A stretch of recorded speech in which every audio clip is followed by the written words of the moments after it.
The ton laughed for 11 days. They laughed in Mayfair drawing rooms and in the print shop windows on the Strand, where a cartoon appeared showing a coronet balanced on a scrubbing brush.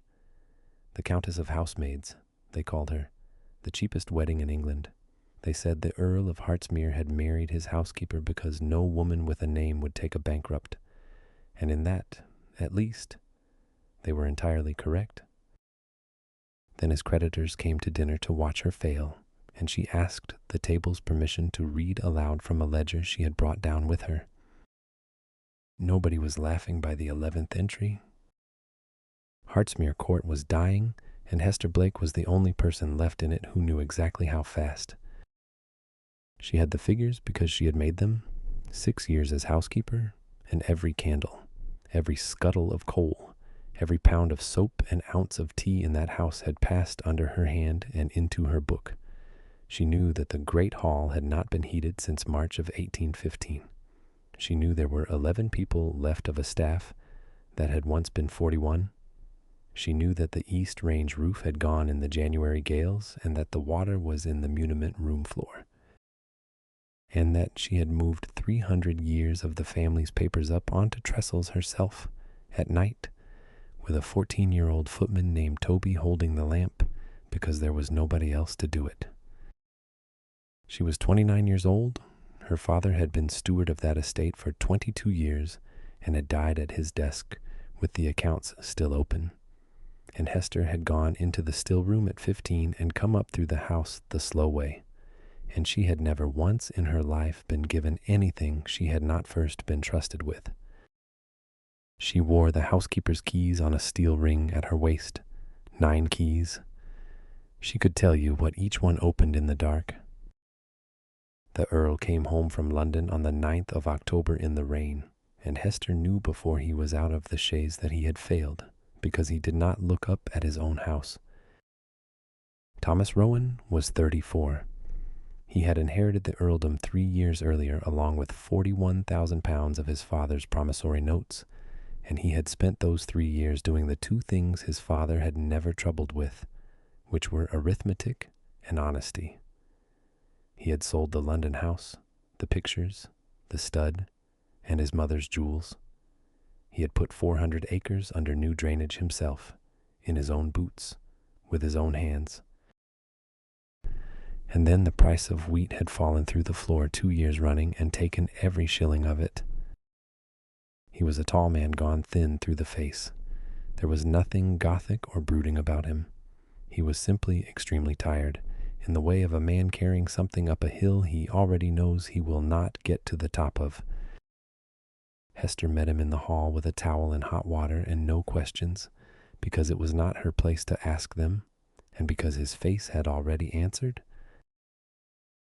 "Blake," he said, "are you at leisure for a quarter of an hour this evening?"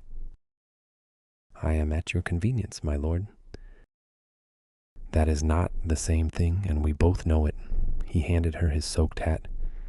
"The library at 8. Bring your household book." She brought the household book. He did not open it.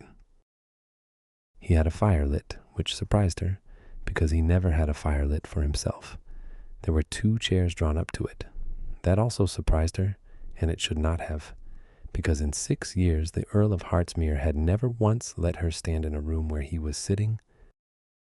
"Sit down, Blake." She sat, with the book on her knees and the keys settling against her thigh. "I am going to tell you the whole of it," he said, "because you will hear the servants' version by Thursday, and theirs is always worse. The banks will not lend. Nobody will lend.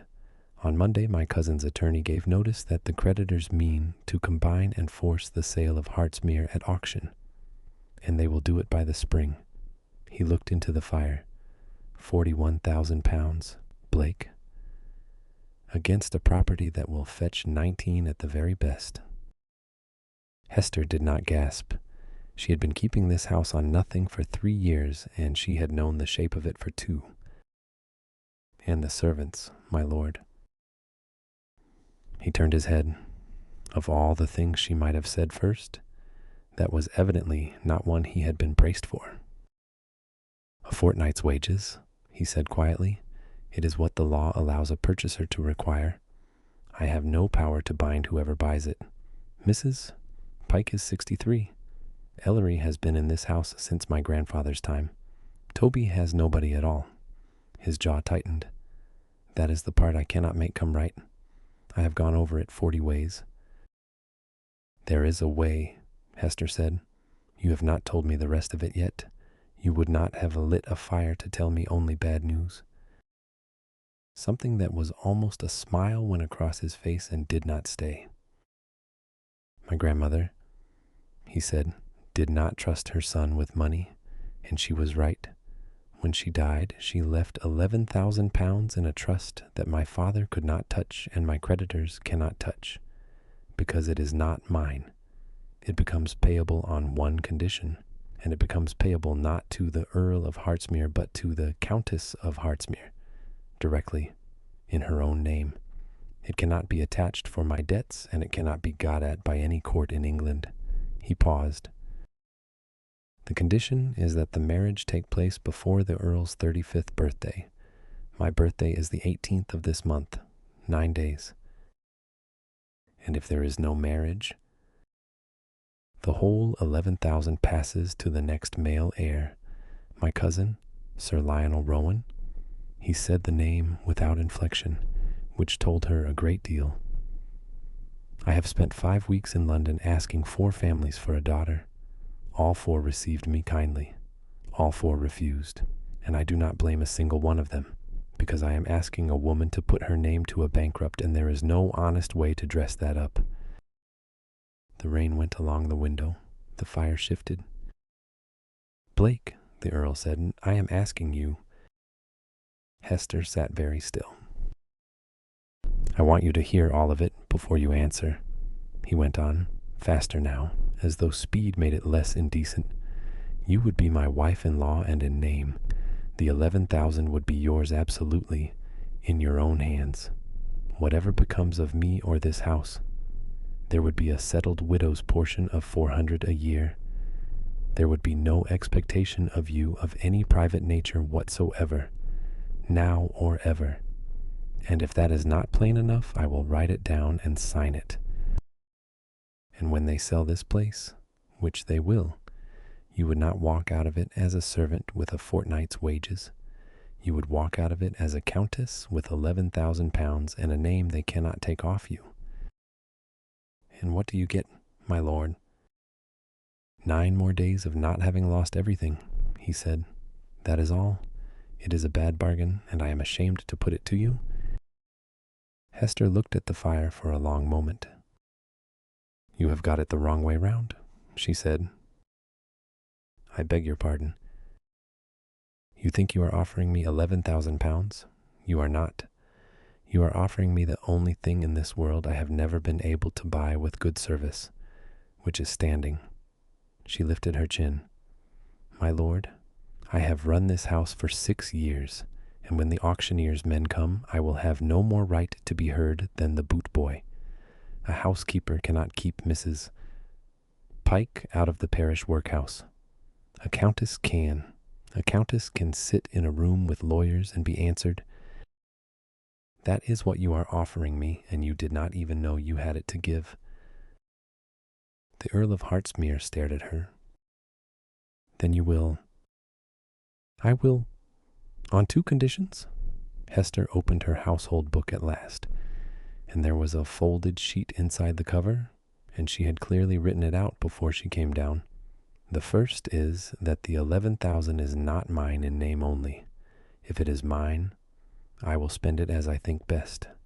And I tell you now, I do not intend to sit on it in a strong box while your roof comes in.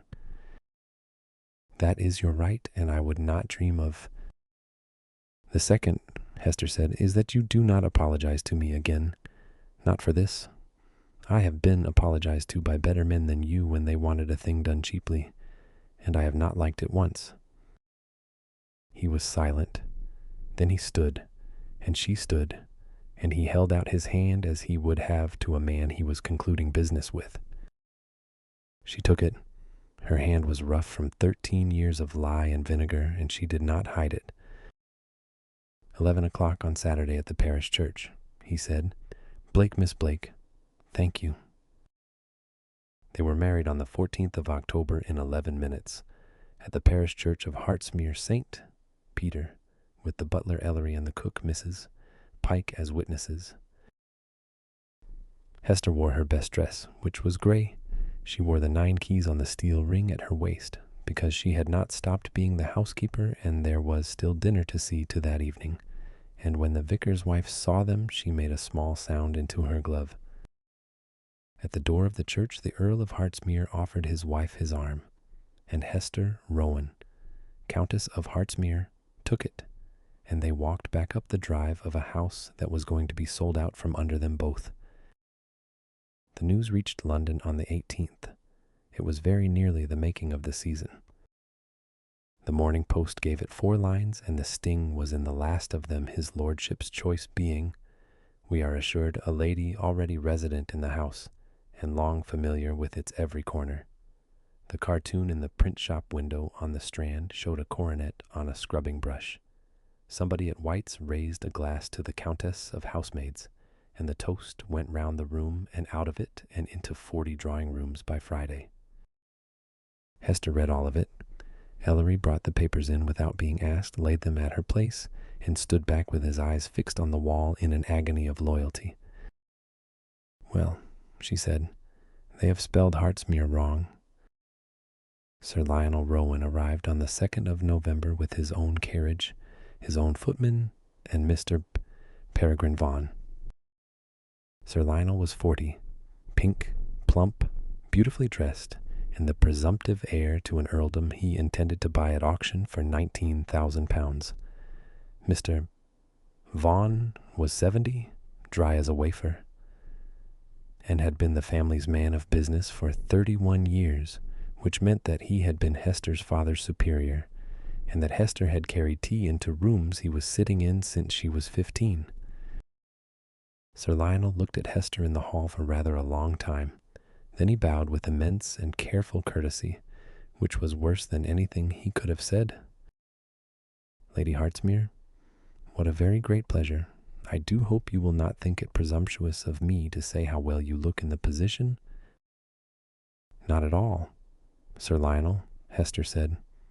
I have been in the position some years, only the wages have altered. Somewhere behind her, Toby made a noise and converted it heroically into a cough. They dined badly, because Hester had 4 shillings a week for the table and did not intend to pretend otherwise. Over the second course, Sir Lionel laid out his business with the air of a man doing a kindness. The creditors had combined, 9 of them, holding paper to the value of £41,200, and Mr. Vaughan, as the family's man of business, had been so good as to bring them all into agreement. They would petition in the spring. Hartsmere would be sold. It was inevitable. It was regrettable. And there was only one dignity left available to the family, which was to arrange it quietly and privately amongst themselves. And to that end, Sir Lionel said, I have taken a liberty. I have invited them here. The Earl set down his glass. You have done what? The 9 principal creditors and their wives to dine here on the 21st. It is the civilized course. Thomas, let them see the property. Let them meet the family. His eyes came, mild and pleasant, to rest on Hester. Let them meet the new countess, and afterwards we may all sign the deed of arrangement in one room and spare ourselves a year of attorneys. Hester understood exactly what she was looking at. He was not coming to negotiate. He was bringing 18 people, and their fans, and their glasses, and their voices, to sit at this table and watch a housekeeper try to be a countess. He would ask her about her family. He would ask her about her people, her connections, her accomplishments. He would let the whole thing collapse in front of 9 men who had money to lose. And when it had collapsed, there would be no man in that room prepared to give a shilling of time to a house so plainly finished. Then they would sign. The Earl of Hartsmere had gone white. Absolutely not, Lionel. I forbid. Let them come, Hester said. Everyone turned. Hester, the Earl said, you do not know what you are agreeing to. I know precisely what I'm agreeing to.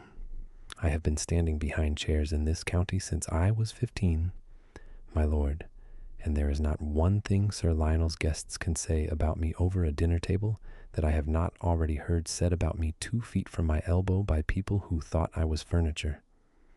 She turned to Sir Lionel and inclined her head very slightly. The 21st, 18 guests. I shall see to it. Sir Lionel smiled at her with real pleasure. You are a remarkable woman, Lady Housemaids. You are not the first man to underestimate what that means, Hester said, but you are the best dressed. That night she went to the Earl in the library. I want the ledgers, she said, all of them. The estate books, your father's books, and every promissory note in this house. And I want Mr. Vaughan's letter book for the last 10 years. Hester, they have been through by 2 attorneys and an accomptant from Lincoln's Inn, by men who know the law. She set her candle down. My lord, for 6 years I have bought everything that has come through the doors of this house, every hundredweight of coal, every gallon of lamp oil, every yard of a holland. I know what things cost in this county, in what month, from which man, and what the carriage on them is. Your attorneys read those notes for whether they are lawful. Nobody has yet read them for whether they are possible. The Earl of Housemaids looked at his wife across the library table for a long moment. Then he went and got the keys to the muniment room himself. They worked 19 nights. The room still smelled of the January water. Hester sat at the trestle with the household books on her left and the notes on her right, and she went through 41,000 pounds of debt the way she had gone through the linen inventory every Lady Day for 6 years, 1 line at a time, and she did not skip. The Earl sat with her. That was the part she had not expected. He did not hover and he did not supervise. On the first night he simply carried in a second chair, set it at the other end of the trestle, brought up the estate rentals, and worked beside her until 3 in the morning, and on the second night he did it again, and by the 5th he had stopped announcing it. He trimmed the candles so she would not have to stop writing. Once, near 2 o'clock, he took the pen out of her hand, put a cup of tea into it, and stood over her until she drank it, and said, Mrs. Pike informs me that you have eaten nothing since noon, and that I am to be the one to mention it, as she is frightened of you. Everyone is frightened of me, Hester said. It is how the linen gets counted. They talked, in the way people talk at 2 in the morning over paper. He told her about being sent to school at 8 and coming home at 13 to find the Rubens gone from over the stairs and his father cheerful about it. She told him about her father dying at his desk in the middle of the Michaelmas quarter, and about how she had finished that quarter's accounts herself at 16, in a hand as like his as she could make it, because she had been afraid of what would happen to her mother if the estate learned how long he had been too ill to write. You did that at 16, he said. I did it badly. I have got better. On the 11th night, Hester stopped writing. She sat back. She put both hands flat on the trestle. The Earl looked up. Hester, bring the lamp closer, she said, and her voice had gone very steady and very quiet, and something in the sound of it brought him round the table at once. My lord, look at the 7. By the 21st of November she had 11 entries, and she had them by heart. The dining room at Housemaids had not seen 18 people in it since 1813, and Hester opened it up like a campaign. She had the chimney swept and the 2 good chandeliers down and washed, 3 days of it, herself, with Toby and the 2 remaining housemaids. She had the last of the Rowan silver up from the strong room and polished. There was no money for a fashionable dinner, so she did not attempt one. She gave them a plain, magnificent country table of what the estate itself could produce in November, and she gave them the family plate to eat it off. And she seated every one of the 18 with her own hand, from her own knowledge of who had refused to receive whom since 1809. She wore gray silk, which was the only good gown she owned. Made over, she wore no jewels because there were none. She wore the 9 keys on the steel ring at her waist. The Earl saw them as she came down the stairs and stopped dead. "Hester, they will hear them when I walk," she said. "I would rather they heard them from the beginning than noticed them later." Sir Lionel Rowan noticed them at once. Of course. He waited until the second course, when the table was warm and full and attending, and then he did it beautifully. "Lady Housemaids, forgive me, but I have been trying all evening to place the sound, and now I have it. You still carry the keys?" The table went quiet in that particular way. "I do, Sir Lionel." "How charming, and how practical." He turned his glass by the stem. "One wonders, and truly I ask in the friendliest spirit, whether you do not find it a little uncomfortable to be waited on at this table by women whom you were lately in the habit of ordering about."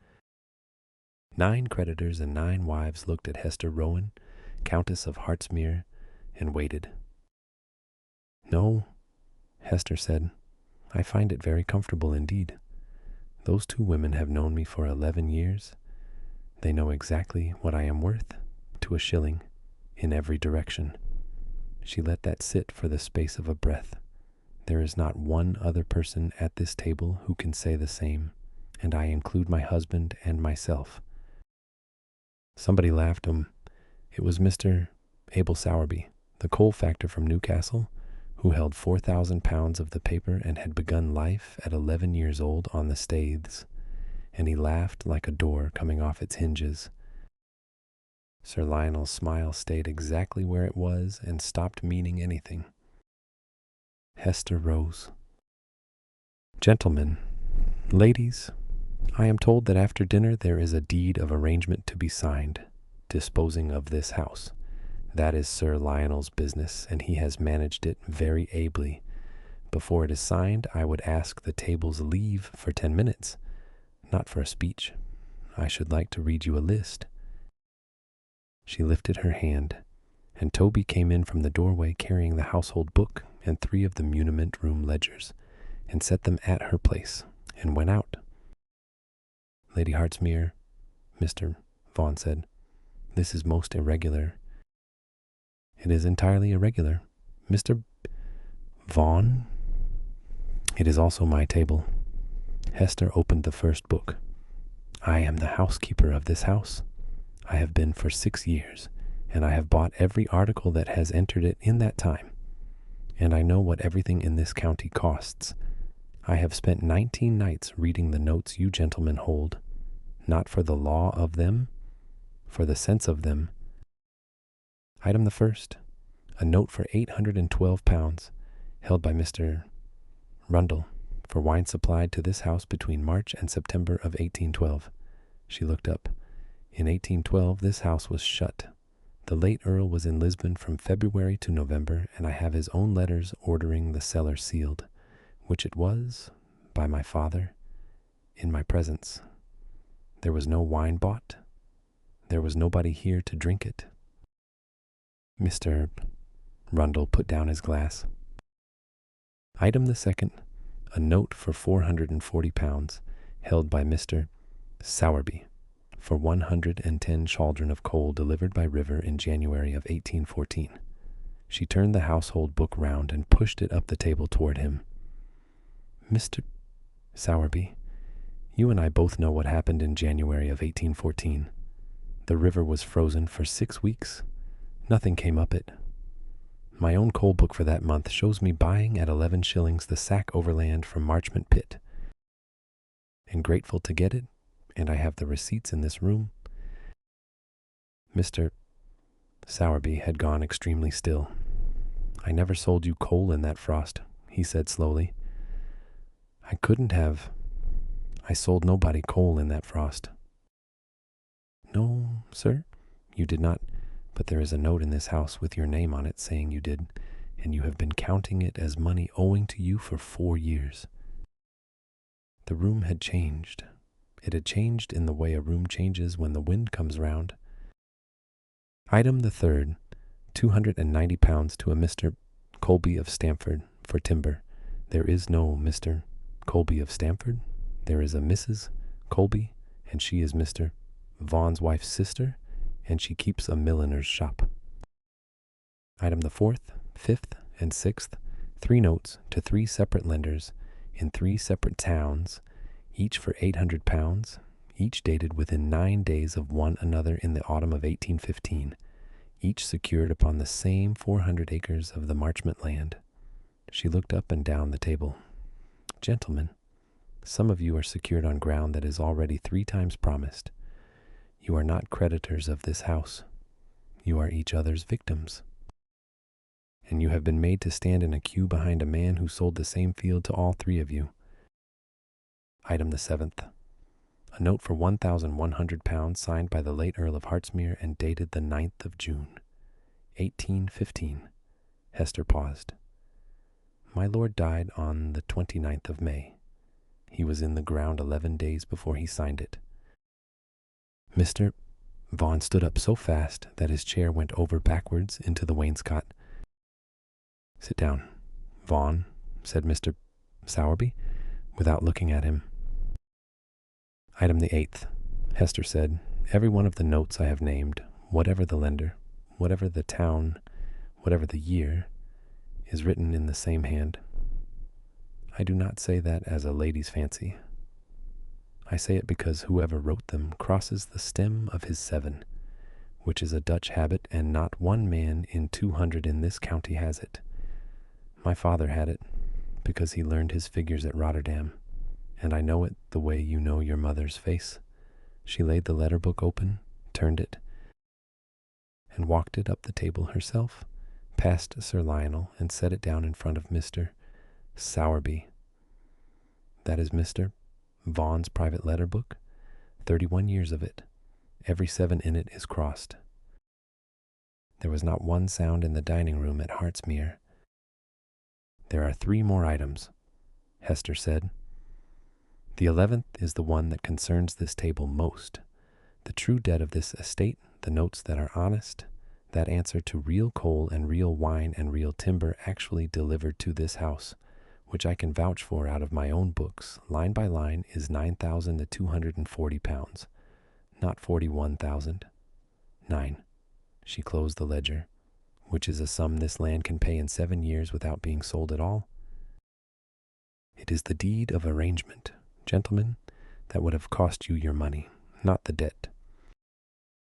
Mr. Sowerby got to his feet, and he was not a graceful man, and he did not care. Who profits, he said. If this house goes at auction for 19,000 and we 9 all take 8 shillings in the pound and call it a mercy. And every head at that table, slowly, turned toward the pink and beautifully dressed gentleman who intended to buy it. It took 11 months to finish. Mr. Peregrine Vaughan was arrested at Peterborough 4 days later in a hired chaise with £200 and the wrong name. He did not stand trial. He died in the Fleet in the following August of an apoplexy at 71, still insisting that he had been the only man in that family who ever did an honest day's work. Sir Lionel Rowan was never charged with anything. It is very difficult to charge a man for being the person to whom a fraud happens to be useful. He was, however, dined out on all over London for a single unforgettable winter, and there is a kind of ruin that requires no court at all. He went to Boulogne in the spring and did not come back. The 9 creditors accepted a schedule of repayment over 7 years, drawn up in Hester's hand and signed at that same table in December. Mr. Abel Sowerby of Newcastle, who was owed £680 of real money, refused any interest whatsoever on it and would not be argued with. and afterward sent up 200 chaldron of coal at cost every winter for 9 years, addressed always to Lady Hartsmere, housekeeper, which he thought was extremely funny, and which she did too. The £11,000 of the Marley Trust paid the first 4 years of the schedule. Hester did it on the 2nd of December and told her husband afterwards, "That money is yours," he said. "Absolutely yours. It was the one thing in this whole miserable arrangement I got right. You told me I might spend it as I thought best. I did not think you would spend it on me." "I did not," Hester said. "I spent it on the roof. You are simply under the roof." He asked her in January whether she wished to be free of him. He did it properly, the way he did everything, sitting down, having thought about it first, with a paper in his hand because he did not trust himself to say it without one. "There are grounds," he said. "You married a bankrupt in 9 days to keep 11 servants out of the workhouse, and you have since saved the estate that was going to turn them out. Nobody could say you had not discharged the bargain 40 times over. If you wish it, there is a suit that could be brought. The marriage has never been. That is, there are grounds, and I have had opinion on it, and the 400 a year stands whatever happens. And the 11,000 would be restored to you by me if I have to sell the last field in a... Thomas." He stopped. She had not used his name before. "Put the paper down," Hester said. He put the paper down. "Since the night I told you I would do it," she said, "you have carried a second chair into every room in this house where I have had to work. The muniment room, the steward's office, the cold end of the library. 19 nights at that trestle, and you never once let me sit at a table on my own. I want you to understand that I noticed. I have been a servant in great houses for 13 years, and I have seen precisely how much thought gentlemen give to whether a woman has anywhere to sit." She stood, and the keys made their small familiar sound at her waist, and she came round the desk to him. "So do not now offer to leave me in a room by myself and call it a kindness. I will not have it." The Earl of Hartsmere looked up at his wife. "I have loved you," he said, "since the winter of 1815, when you found the money for Mrs. Pike's brother's funeral out of a household allowance I knew for a fact had nothing in it, and told me you had found it in the tea money, and I never had the courage to ask you where you really got it. I did not say so in October, because a man with nothing to offer who says that to a woman he employs is not making a declaration. He is applying pressure." "I know," Hester said. "I have always known. Why do you imagine I said yes in a quarter of an hour?" Hartsmere Court was not sold. The east range roof was mended in the spring of 1818, and the muniment room floor was taken up and relaid. The estate came out of the schedule 2 years early. The Countess of Housemaids kept the estate books herself for 31 years and would not be persuaded to give them to any man, and she engaged a housekeeper of her own in the March of that first year, a sensible woman from Lincoln, and handed over 8 of the 9 keys. She kept the 9th. It opened the muniment room. They came to call, of course, eventually. The ton always does. Once a thing has stopped being funny and started being interesting.